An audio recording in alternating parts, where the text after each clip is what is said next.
میں اپنے حلقے میں بھی ہوں تو باہر لوگوں کے ساتھ بہت دیر تک میں بیٹھا رہا. میری کوشش ہوتی ہے کہ کوئی میرے پاس آئے تو وہ اللہ کی رحمت ہے. آپ ایک ایک کو ڈیل کریں, ایک ایک کی بات سنیں, ان کی کوشش کریں, وہاں پہ آپ وہ مسائل حل کریں. تو لڑائی اس لیے ہوتی ہے کہ مجھے وقت نہیں دیا, تو اور وہ درست بھی ہے.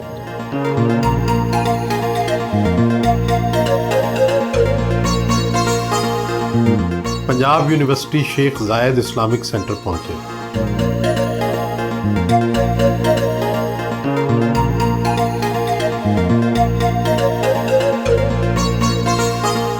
جاوید اقبال شہید آڈیٹوریم پہنچے.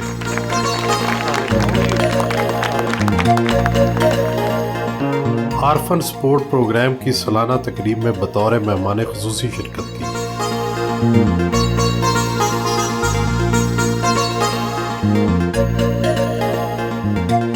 آپ کو کم از کم یہ چاہیے کہ یہ سیاسی پارٹیاں ہو گئیں, باقی وابستگیاں ہو گئیں, ان سے ہٹ کے اپنے بچوں کو بہترین پاکستانی بنائیں. ہر موڑ پہ کامیابی ہو, اور کامیابی وہ جس سے اللہ تعالیٰ راضی ہوتا ہو. اللہ تعالیٰ کو ناراض کر کے کوئی کامیابی ہو نہیں سکتی. نمایاں کارکردگی دکھانے والے بچوں میں انعامات تقسیم کیے. یادگاری شیلڈز پیش کی گئی.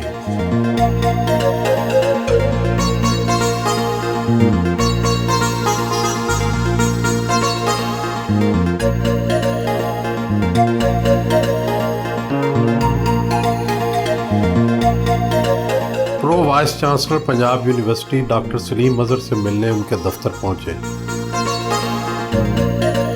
پروفیسر ڈاکٹر سلیم مظہر نے سووینئر پیش کیا.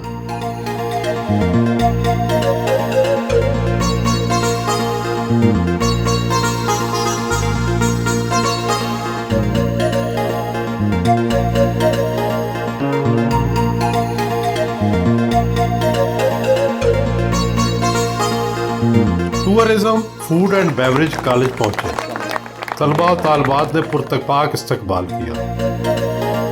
ظہیر احمد اور محمد جمیل نے گلدستہ پیش کیا.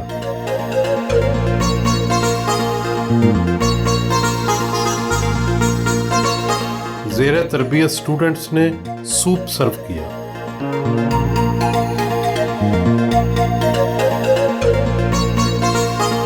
دوپہر کا کھانا بھی کالج میں کھایا. ہوٹل مالک چودھری نثار اور ٹورزم کے سابق سربراہ مسعود علی خان بھی کھانے پر موجود تھے.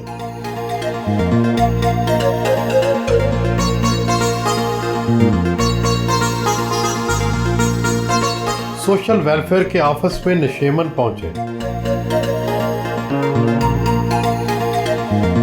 چیئرپرسن آمنہ آفتاب نے استقبال کیا.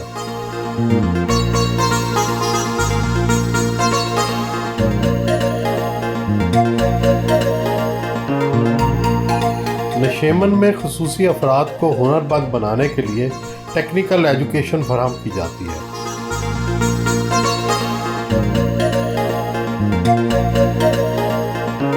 یہ پہلا قرآن پاک کا نسخہ ہے جو بریل میں ہے.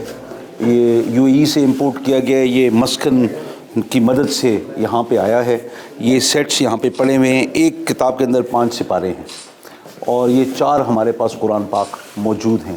جو ہمارے بچے دیکھ نہیں سکتے وہ اس کو, یہ آپ دیکھ سکتے ہیں, یہ بریل میں ہے تو یہ ہاتھ لگا کر اس کو پڑھتے. اور یہ بچوں کی سٹوری بکس ہیں, یہ دوبارہ بریل میں.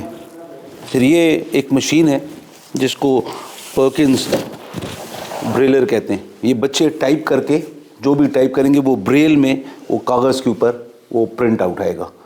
تو جو خط لکھیں گے وہ بریل میں لکھا ہوگا, وہ قرآن کی کوئی آیت لکھیں گے وہ بریل میں آئے گی, تو وہ پھر اس کو ہاتھ لگا کے وہ پڑھ سکیں گے. کوشش یہ ہے یہ آپ کو دکھانے کی کہ ریاست اگر پرائیویٹ اداروں کے ساتھ مل جائے اور ہم اپنے یہ دروازے کھولیں تو ہم کارنامہ کر سکتے ہیں.